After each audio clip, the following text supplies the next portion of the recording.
ideas. Let me hear them. Okay, this is what I'm thinking. Okay, so we're in Troy, post 300, you know?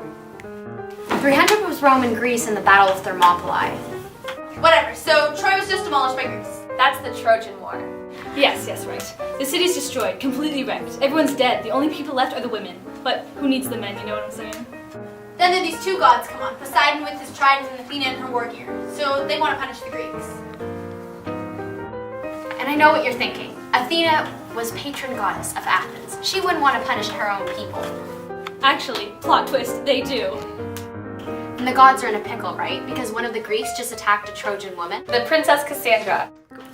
Yeah, the princess. And you can't attack a princess. So Athena switched sides because her people weren't doing so well, and she asked Poseidon for his help to punish the warriors, going back to Greece after the war and looting the country.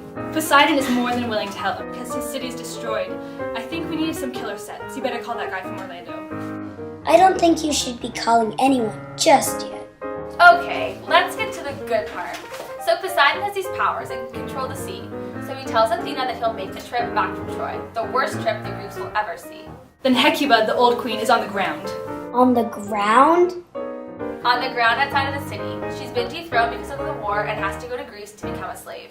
Talthybius comes into the frame, arrogant because he's just won the war, and he has to take all the women in Troy to Greece to be sold in slavery. Obviously, no one's happy about this. So then Cassandra comes back, all flustered, which is totally reasonable because she was just attacked. She has a magical curse. She can see the future, but no one ever believes her.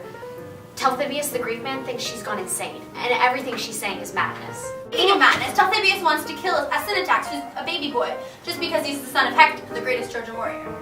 Then Menelaus appears, the Spartan king. And I know what you're thinking. Why is the Spartan king involved? Well, long story short, his wife, Helen, was taken by Paris, the son of Hecuba, to Troy to be his lover. Menelaus was clearly upset about this because not too long after, Troy was flattened and completely ransacked, and now he wants to punish Helen. Helen was obviously to blame for the Trojan Wars, and Hecuba knew it. Helen tries to plead not guilty to Menelaus, and she says that she was tricked into leaving him because Hecuba says that she brought to death and destruction upon the people of Troy and deserved to be punished. Now, Talthybius comes back with Acinetax's body, the poor child. Hecuba has his grandmother in charge of the burial. She gathers flowers and decorations, kind of like in the Hunger Games when Katniss gives Rue a bouquet of flowers after her death. As she's getting ready, we're thinking she should talk about the gods, how they were so useless in the protection of Troy, and how all their prayers and sacrifices were done in vain. Finally, the final scene will be dramatic. We're gonna end with a bang.